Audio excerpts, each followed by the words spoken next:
इतने बड़े पैमाने पे करोड़ों करोड़ लोग हैं, उनको रोजगार देना सरकार के बस की बात नहीं है। अगर कोई एक्सपेक्ट करता है कि हाँ हमको रोजगार सरकार दे देगी तो उससे बड़ा मूर्ख कोई नहीं है। कि लालू परिवार के पास जो संपत्ति है डिस्प्रोपोर्शनेट, आपने ऐसा क्या कमाया कि आपकी पूरे पटना में जमीनें हैं। सरकार भी तुम्हारी, सलार भी तुम्हारा, झूठ को सच लिखे हुए अखबार भी तुम्हारा। लालू की बातें क्यों कर रहे हो? लालू तो जहाँ बैलगाड़ी चलता था वहाँ रेलगाड़ी चला दिया। लालू से बड़ा काम कौन कर सकता है बिहार में? ये नीतीश कुमार पलटू इतना पलटा है कि उसको खुद पता नहीं है कि मैं किसके साथ हूँ। दूसरी बात, नीतीश कुमार को ये समझाओ कि राष्ट्रीय गान में खड़ा कैसे होता है। अगर मोदी जी के कहने से दरभंगा में एम्स बना तो सबसे पहले नीतीश कुमार का इलाज करा दो। सबसे पहले बिहार के लोगों को ये सोचना बंद करना पड़ेगा कि सरकारी नौकरी के पीछे जो बिहार की जनता भागती है उसके पीछे जाना बंद करना पड़ेगा। रोजगार और स्वरोजगार ही एक उपाय है जिससे कि बिहार के लोग, इतने बड़े पैमाने पे करोड़ों करोड़ लोग हैं, उनको रोजगार देना सरकार के बस की बात नहीं है। अगर कोई एक्सपेक्ट करता है कि हाँ हमको रोजगार सरकार दे देगी तो उससे बड़ा मूर्ख कोई नहीं है। लेकिन आजकल के जो युवा हैं वो अगर नौकरी की अगर बात करें तो सरकारी नौकरी को ही नौकरी मानते हैं, अदरवाइज और किसी नौकरी को नौकरी नहीं मानते। क्योंकि बिहार की जनता जो बिहार में रह गए हैं उन्होंने बिहार के बाहर कभी गए नहीं हैं। जो लोग बाहर गए हैं उनको मेरा बात समझ में आ रहा होगा, वो दुनिया देखे होंगे। मैं खुद 8-9 राज्य में रह चुका हूं, अभी तक अलग अलग काम कर चुका हूं। अगर दिल्ली में बैठ के कोई कहता है कि मैं आरजेडी का सपोर्टर हूं, बिहार का आदमी आरजेडी का सपोर्टर हूं या फिर मैं बीजेपी का सपोर्टर हूं, तो ये बात सही इसलिए मेरे समझ से नहीं है क्योंकि आप लोगों ने पिछले 30 साल का जो इतिहास है बिहार का वो नहीं देखा है। इसका मतलब नीतीश कुमार लगातार कह रहे हैं कि हमने जो बिहार की जनता उनको जो मूल समस्या है उसको हमने पूरा किया, विद्यालय दिया, शिक्षा को मजबूत किया है और रोजगार दिया है और सड़क परिवहन देख लीजिए, सड़क व्यवस्था को हमने सुधार दिया है। और बिहार की जनता को आखिर क्या चाहिए? बिहार की जनता को सबसे ज्यादा जो चाहिए वो है पूंजी। आप बैंक में लोन लेने के लिए जाइए तो आपको लोन नहीं मिलेगा कोई रोजगार करने के लिए। वहाँ पर सिर्फ और सिर्फ सरकारी नौकरी का एक झांसा कोचिंग इंस्टीट्यूट के द्वारा दिया जाता है कि आप तैयारी कीजिए, आप नौकरी, सबको आईएएस बनना है, सबको टीचर बनना है, सब पढ़ेगा कौन? ये तो लोग पागल हैं उसके पीछे तैयारी करते हैं। और जो युवा सरकारी नौकरी को ही नौकरी मानते हैं, कैसे उनकी मेंटेलिटी को चेंज करना चाहिए? कोई चेंज करने का जरूरत नहीं है, ज्यादा नहीं, 4-5 साल 10 साल इंतजार कीजिए। अपने आप जब सारा पैसा खत्म हो जाएगा सेविंग्स, अपने आप उनको पता चल जाएगा कि सरकारी नौकरी तैयारी करने का क्या नुकसान है। उसके बाद वो बैंकों के चक्कर लगाएंगे, आंदोलन करेंगे। भारत में अगले 5 साल में बेरोजगारी एक बहुत बड़ा मुद्दा होने वाला है और सिर्फ अभी भी बहुत बड़ा मुद्दा है। विपक्ष लगातार सवाल खड़ा। देखिएगा, जब से मैं प्रचार प्रसार शुरू किया बिहार में जन स्वराज पार्टी के लिए, पिछले 1 साल 1.5 साल पहले जब मैं ये बात करता था तो उस समय बेरोजगारी मुद्दा नहीं था। लेकिन अभी देखते होंगे कि सारी पार्टियां पलायन का बात कर रही हैं, बेरोजगारी का बात कर रही हैं कि हम नौकरियां दे देंगे, हम ये कर देंगे, वो कर देंगे। क्यों कर रही हैं? क्योंकि प्रशांत किशोर जी ने एक नया मुद्दा लाया है बिहार की जनता के लिए जो कि उनको समझ नहीं था। अब वो एक प्लेटफॉर्म पर आ गया है कि हाँ हमें ये चाहिए। तो ये तभी होगा जब बिहार में राजनीतिक परिवर्तन होगा, जिसके लिए पार्टी भी लगी हुई है और आम जनता भी, उनके जनमानस में भी ये सोच है कि हमें बिहार को बदलना है। और मैं दिल्ली में बैठ के यही कहूँगा लोगों से, जो भी मुझे सुन रहे हैं, आपके माध्यम से मुझे मौका मिल रहा है लोगों तक पहुँचने का, मैं यही कहूँगा कि आपको एक बार सोचना पड़ेगा, अपने बच्चों का चेहरा देखना पड़ेगा कि आपके बच्चे जो हैं बेरोजगार हैं, आपके बच्चे को रोजगार नहीं है, वो पलायन करना पड़ता है उनको दूसरे राज्य में, और सरकारें जो भी आती हैं वो मूर्ख बनाती हैं पार्टियां। तो एक बार जन स्वराज पार्टी को भी ट्राई करना चाहिए, एक बार प्रशांत किशोर के आइडियोलॉजी को भी ट्राई करना चाहिए। आई थिंक जो नीतीश कुमार की सरकार कम से कम 20 साल से है, 20 साल से मुख्यमंत्री बने हुए हैं, तो सुरक्षा व्यवस्था पे बहुत बड़ा सवाल पहले खड़ा होता था कि जंगल राज है। लेकिन इस बार क्या लगता है कि नीतीश कुमार सरकार बने वो जंगल राज क्या खत्म हुआ है? क्योंकि अब विपक्ष की जो पार्टियां हैं वो सवाल खड़ा कर रही है कि नीतीश कुमार के राज में जंगल राज है। मैं बताता हूँ, आरजेडी के सरकार में जो गुंडे थे उनका जंगल राज था, और आज के डेट में जो अफसर हैं वो दिन दहाड़े, वो जो गुंडा था वो रात को लूटता था, आज के डेट में जो अफसर हैं वो कलम से लूटते हैं और दिन दहाड़े लूटते हैं जनता को। चाहे वो रसीद कटाने का काम हो या छोटा मोटा कोई काम करवाना हो या कोई बिल पास कराना हो, हर चीज़ के लिए बिहार की जनता को घूस देना ही पड़ता है। ये एक बहुत बड़ा मुद्दा है जिसको कि जनता को एड्रेस करना ही पड़ेगा, और नहीं करेंगे तो फिर उसी स्थिति में जिएंगे। और क्या होगा। सर के मामले में मतलब कि बिहार नंबर 1 पे चल रहा है। एकदम दिन दहाड़े हो रहा है करप्शन, वहाँ पर कोई छूट नहीं है। और अफसरों की मनमानी इतनी ज़्यादा बढ़ गई है कि मैं आपको बताऊं, बीपीएससी प्रोटेस्ट में मैं सबसे पहला आदमी था जो कि गांधी मैदान में घुसा था। मेरे सामने 3 डीएसपी, 3 थाना प्रभारी और एडीएम थे, 3 एडीएम और 200-300 एसटीएफ थे जो लोग हम लोग को रोक रहे थे जाने से बीपीएससी प्रोटेस्ट में। तो लेकिन हम लोगों ने महिला सुरक्षा के मामले में क्या बिहार थमा है? क्योंकि पहले जो घटनाएं सामने आती थी कि आए दिन महिलाओं के साथ जो बलात्कार हुआ करता था, उसके बाद उनका अपहरण हो जाया करता था, तो क्या उन मामलों में क्या अभी कुछ रोकथाम लगा हुआ है? मैं देखिए बताता हूँ, बहुत सारे मुद्दे हैं। सारे मुद्दे में मेन मुद्दा अगर कुछ है बिहार के लिए तो वो बिहार की गरीबी है। और आपने महिला सुरक्षा का बात किया, चाहे महिला सुरक्षा हो या पुरुष सुरक्षा हो, किसी भी लड़के को पकड़ के जेल में बंद कर दिया जाता है। बिहार में ये स्थिति है कि अगर पुलिस चाह ले तो किसी को भी रातों रात बंद कर देती है। ये सारे न्यूज़ रिपोर्ट नहीं होते हैं और बिहार की जनता को समझिए कि उनका कोई अधिकार नहीं, संवैधानिक अधिकार नहीं है। आप महिला की बात कर रहे हैं, महिला हो चाहे पुरुष हो, किसी का कोई संवैधानिक अधिकार नहीं रह गया है। चाहे कानून व्यवस्था हो, चाहे पुलिस का जो तंत्र है जिसमें कि खाली करप्शन भरा हुआ है, वो सब कुछ में बिहार जो है वो बहुत आगे है, जो कि बहुत सारे केसेस रिपोर्ट नहीं होते। लगातार आप जन स्वराज का कार्यकर्ता भी है और बात भी कर रहे हैं उनकी, लेकिन क्या लगता है कि एक तरफ बीजेपी है तो एक तरफ आरजेडी है तो एक तरफ नीतीश कुमार की पार्टी है, क्या इन तीनों पार्टियों को क्या वो टक्कर दे पाएंगे? इतनी क्या मजबूत पार्टी क्या बिहार में बना चुके हैं वो?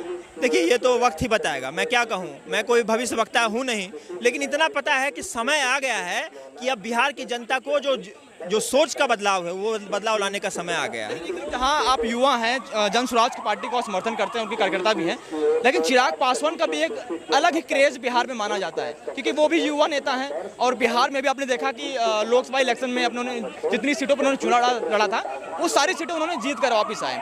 तो क्या लगता है कि एक तरफ चिराग पासवान भी हो सकते हैं एक मजबूत नेता बिहार के लिए? देखिए मैं एज ए जनता बात करूंगा, बिहार के लिए कोई भी आदमी आ जाए जो यहाँ का जो गरीबी है, बेरोजगारी है, उस पर ध्यान दे और बेरोजगारी को मुद्दा बनाए। सबसे बड़ी बात, मैं फर्स्ट डे से डेढ़ साल पहले से मैं बोल रहा हूँ यूट्यूब के माध्यम से कि आप बेरोजगारी को मुद्दा बनाइए और अशिक्षा को मुद्दा बनाइए। और बैंक, प्रशांत किशोर पहला व्यक्ति हैं जिन्होंने कहा कि बिहार का समस्या ये है कि यहाँ पूंजी का भी पलायन होता है। सीडी रेशियो के बारे में एकमात्र व्यक्ति जो है वो उन्होंने बताया सीडी रेशियो के बारे में, यानी कि किसी राज्य के लोग मिल के जितना पैसा जमा करते हैं बैंक में, कितना % पैसा उस राज्य के लोग को दिया जाता है, जो कि आरजेडी के कार्यकाल में 30% था, बढ़ के अभी 40% हुआ है नीतीश कुमार के सरकार में। जो कि आरबीआई का मैंडेट है कि 70 to 80% पैसा जो है उसी राज्य के लोगों को लोन में करने के लिए, रोजगार करने के लिए दिया जाना चाहिए था। जैसे कि आप युवा हैं, आपका कहना है कि रोजगार जो है सबसे बड़ा मुद्दा है। बहुत बड़ी अच्छी बात है कि आपने बात को रखा आपने। आपका नाम क्या है? मेरा नाम हिदायतुल्लाह खान है। क्या कहना चाहेंगे इस बार बिहार चुनाव में क्या मुद्दे होने वाले हैं? जनता क्या सोचती है, किन मुद्दों पे आप वोट डालेंगे इस बार? भाई जो मैं सुन रहा था भाई को, ये कह रहे थे कि प्रशांत किशोर अभी इतनी अच्छी बात कर रहे हैं, इससे अच्छा तो मोदी जी बात कर रहे थे उस टाइम में। मोदी जी के झांसा में आके हम भी आज बिहार में परेशान हैं। तो ये जन सुराग भी उसे नहीं है। बिहार में एक ही चलेगा जो 17 महीने में जो काम करा, चाहे गठबंधन में रह के, उसको जनता याद करती है। तो बिहार में एक ही चलेगा, तेज सरकार तेज रफ्तार। जिधर चलेगा जवान उधर चलेगा जवाना।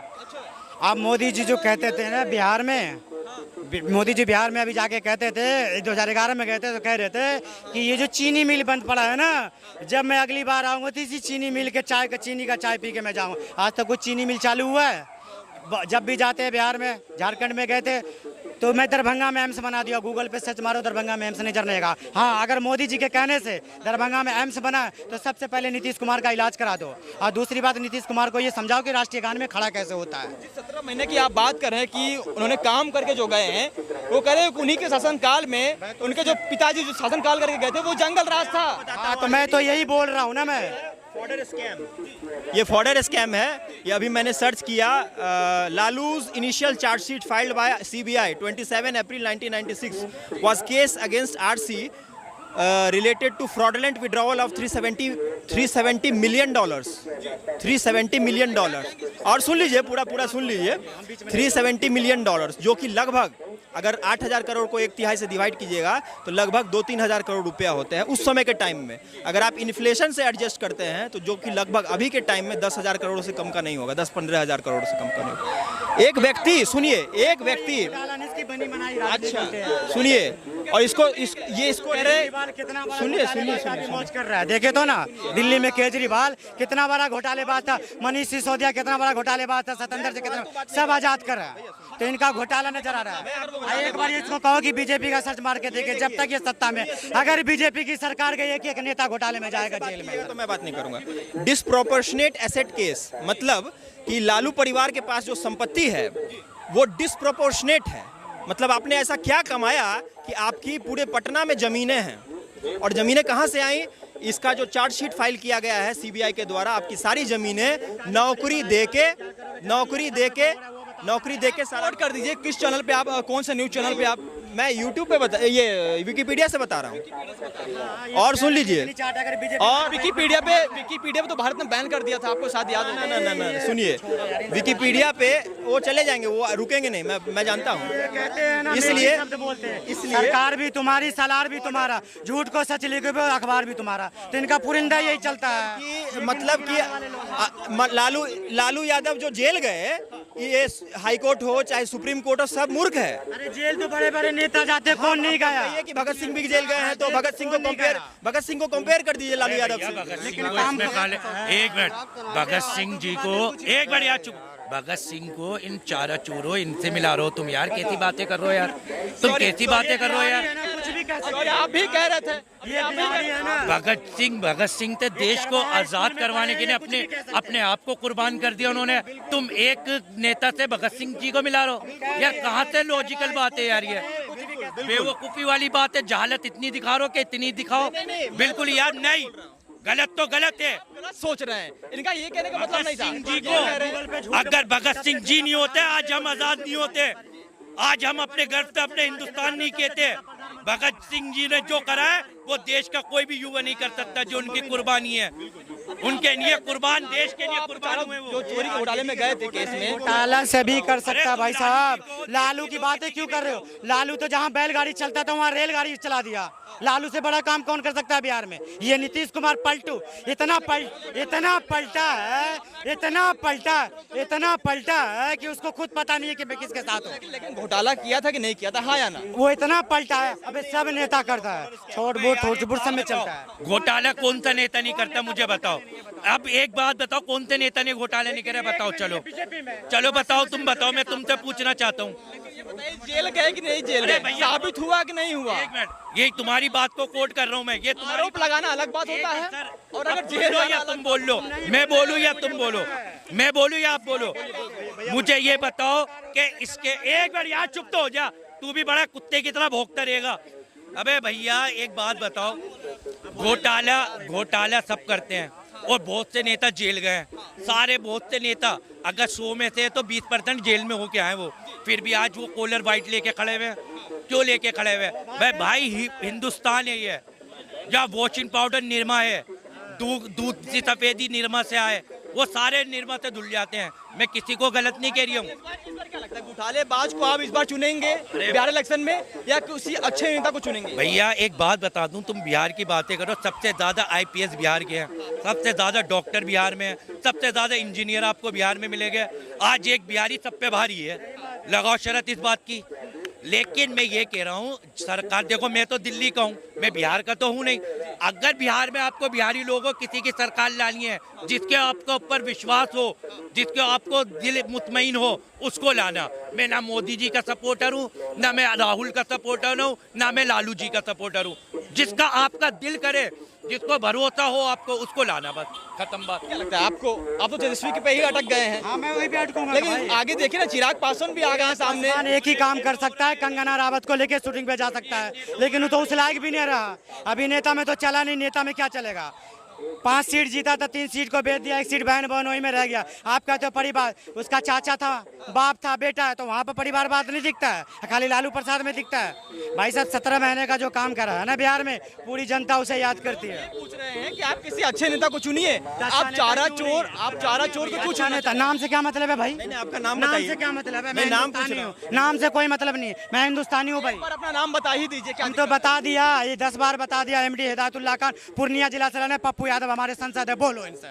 सारी बात बता। मैं आपको बताता हूँ, हम बिहार अकेले में निर्दलीय जिताने का क्षमता रखते हैं, रखते होंगे, बिल्कुल रखते होंगे। जिताया भी हो। अभी हमारा पप्पू यादव है भी। होना चाहिए, यही जुनून होना चाहिए। मेरे अंदर एक ही क्वेश्चन है, मेरे पास एक ही क्वेश्चन है, मेरे पास एक ही क्वेश्चन है, मेरे पास एक ही क्वेश्चन है। अभी तक सबके लिए, जो भी मुझे सुन रहे हैं, अभी तक बिहार की जनता को क्या मिला? चाहे वो बीजेपी हो, चाहे वो आरजेडी हो, चाहे छोटी मोटी जो भी जात के आधारित पार्टियां हैं, उनसे क्या मिला बिहार को? मैं देखिए ऑब्जेक्टिव ट्रूथ पे यकीन करता हूँ, हर चीज़ का ऑब्जेक्टिव ट्रूथ है। जैसे कि आप लाल किले मेट्रो स्टेशन पे उतरिएगा तो बगल में आपको लाल किला मिलेगा, ये ऑब्जेक्टिव ट्रूथ है। बगल में चांदनी चौक है, ये ऑब्जेक्टिव ट्रूथ है। और बिहार की जनता को पिछले 30 साल में क्या मिला, जो कि गरीबी और बेरोजगारी और पलायन के अलावा क्या मिला, ये भी ऑब्जेक्टिव ट्रूथ है। इसके जिम्मेदार कौन है? इसका सवाल में ही जवाब है, जो लोग सत्ता में थे पिछले 30 साल के अंदर, वही इसके जिम्मेदार है। इनका मुख्य वजह, इनका ये मुख्य बात है, ये कह रहे हैं कि तेज प्रताप यादव के आगे हम बढ़ेंगे नहीं, तेजस्वी, माफ कीजिएगा, तेजस्वी के आगे हम आगे बढ़ेंगे ही नहीं। मैं क्या कहूँ, मैं नेता पहले वो 10th पास कर लें, 10वीं का एग्जाम दें, पहले 10वीं पास कर लें, एक पासिंग मार्क्स जो होता है 33% 40% नंबर ले आए, उसके बाद वो बात करें। क्योंकि बिहार के जितने भी युवा हैं, जो भी सिर्फ इस वजह से कि वो लालू यादव, सिर्फ इस वजह से कि लालू यादव के बेटे हैं, इस वजह से मैं उनका समर्थन नहीं करूंगा। मैं समर्थन इस वजह से करूंगा, अगर उनका विजन पर मुझको यकीन आएगा, वो कुछ अपने जीवन में सिवाय क्रिकेट स्टेडियम में पानी ढोने के अलावा कुछ किए होंगे, तो मैं उनको मानूंगा कि हाँ, किसी बढ़िया रिसर्च पेपर सबमिट किए होंगे बिहार के गरीबी के बारे में, मालन्यूट्रिशन के बारे में, बिहार को आगे बढ़ाने के बारे में, या बिहार के बाहर कोई IT सेक्टर में कुछ काम किए होंगे।